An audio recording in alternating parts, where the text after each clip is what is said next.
If you have a car payment right now, this affects you more than you think. Right now, Americans owe $1.66 trillion in car debt. That's trillion with a T, second only to mortgages. The average car payment hit $748 a month. And here's the part that should terrify you. 15% of people with car loans are already falling behind. That's the highest it's been in 15 years. But the real trap isn't the payment. It's what happens when you try to stop paying. So let me show you exactly how this trap works, why you probably can't see it, and what it actually costs you. Section 1. The setup. Let's say you walk into a dealership today. You need a car. Your old one died, or maybe you're tired of the repair bills. Whatever. You need wheels. The salesperson is friendly. They ask what you can afford monthly, not what's the car worth or what's the total price. What can you afford per month? You say $600, maybe $700 max. They smile and say, I can work with that. And just like that, you're buying a monthly payment. Here's what they don't tell you. That 60-month loan your parents had, basically extinct. Today, over 22% of new car loans are 84 months. That's 7 years. Some dealers are pushing 96 months. That's 8 years. I've even seen 120-month loans. That's 10 years of car payments. But hey, the monthly number fits your budget, right? Wrong. Because that's not the trap. That's just the door. The trap is what happens to the car while you're making those payments. Section 2. The depreciation bomb. The second you drive that car off the lot, it loses 20% of its value. Gone, just like that. Not over time, immediately. So on a $35,000 car, you just lost $7,000 pulling out of the parking lot. But your loan amount, still $35,000. Actually, it's probably closer to $38,000 or $40,000 after they add the extended warranty, gap insurance, paint protection, and all the other stuff they convinced you that you needed. So, right now, month 1, day 1, you owe more than the car is worth. The industry has a term for this, negative equity. But let's call it what it is. You're underwater, you're trapped, and it gets worse every single month for years. Now, if you took a normal 3-year loan, you'd climb out of this hole relatively fast. The car loses value, sure, but you're paying it down faster. But remember, you didn't take a 3-year loan. Nobody does anymore. You took that 7-year loan because it was the only way to hit that monthly payment you could afford. So what happens? Section 3. The math they hide. Let's run the actual numbers. Same $35,000 car, 7% interest rate, which is honestly optimistic right now. The average is over 9% for new cars. 36-month loan. You pay $37,875 total. 96-month loan. You pay $42,887. That's $5,012 more for the exact same car. You're literally paying for 1/7 of another vehicle just in extra interest. That 96-month loan, you're paying on that car for 8 years. Know what the average manufacturer warranty is? 3 years, 36,000 miles. So you're making car payments on a car that's out of warranty for 5 years, which means when the transmission goes or the AC dies or literally anything expensive breaks, you're paying for repairs and a car payment on the thing that's broken. And here's the killer. After 4 years of payments, you've maybe paid down $15,000 of that loan.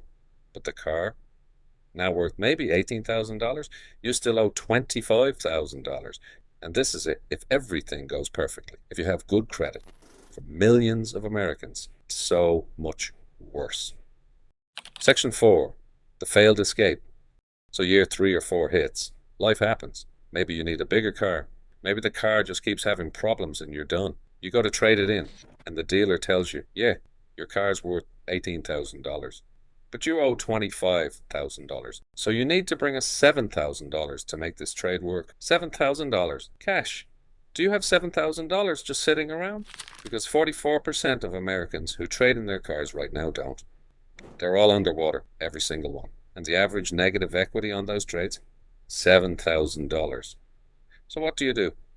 You can't sell it privately. It's the same problem. No one's paying $25,000 for an $18,000 car. You can't keep it. You need something different. You can't trade it. You don't have $7,000. The dealer sees your face. They know this face. They see it every single day, and they say the magic words. We can roll that into your next loan.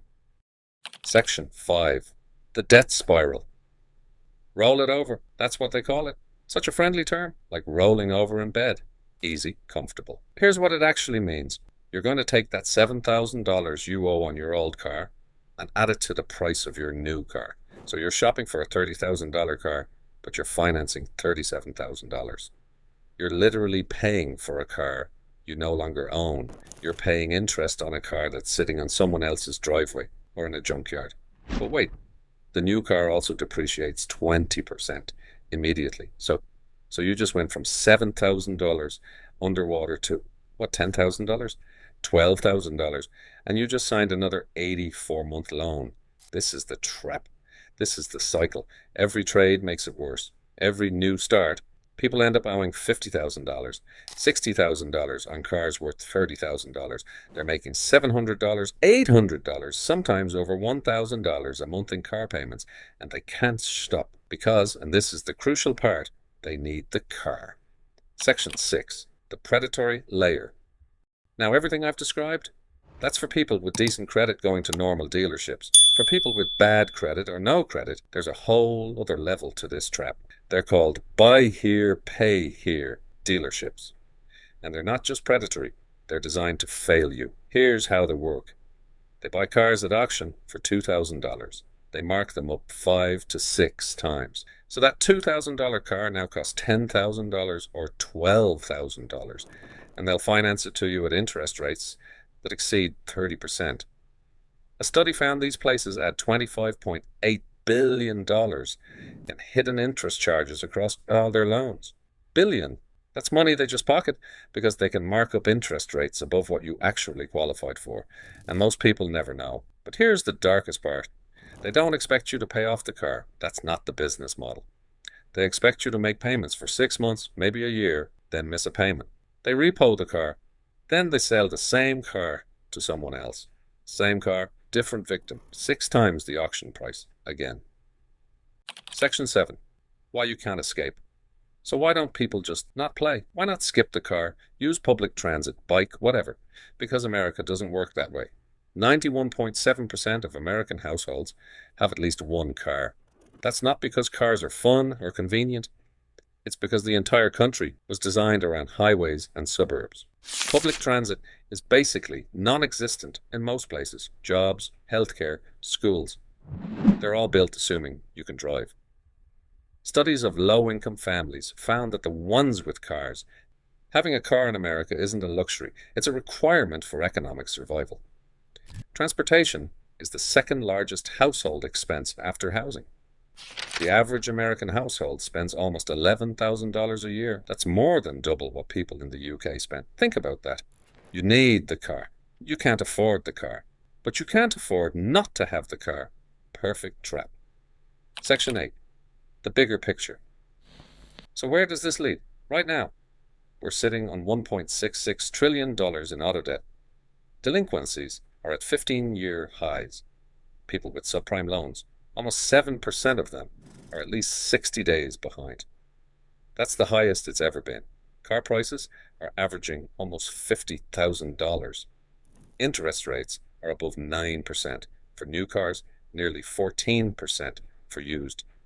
Insurance costs are up 19% year over year. And wages, not keeping pace with any of it. Some people are comparing this to the 2008 housing crisis. Overpriced assets, predatory lending, people stretched way beyond their means.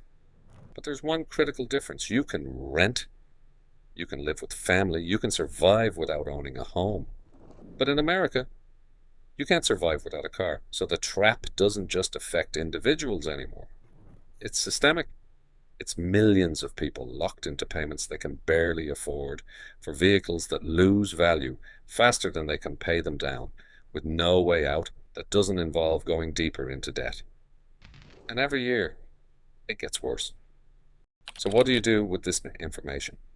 First, if you're shopping for a car, do not focus on monthly payment. Focus on total cost, loan term, and interest rate. A longer loan term is not your friend. It's not flexibility. It's just more money you're paying for the same thing. Second, if you're already underwater, do not roll that debt. I know the dealer will tell you it's your only option. It's not. It's their most profitable option. Sometimes the better move is to keep the car you have, even if you hate it, and pay it down faster. And if you're watching this and thinking, too late, I'm already trapped, you're not alone. Millions of people are in the same situation.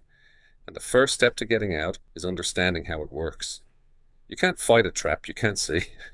The car payment trap works because it's invisible until you're caught. The industry has normalized these practices. 84-month loans, negative equity trades, $1,000 monthly payments, to the point where they don't even feel predatory anymore. They feel like just how it is, but it's not how it has to be. Now you know the math. You know the tactics. You know what they're hiding. If this opened your eyes to something you didn't see before, share it. Because chances are someone you know is sitting in a driveway right now, making payments on a car they can't afford to keep and can't afford to sell. If you want more like this, subscribe and watch this next.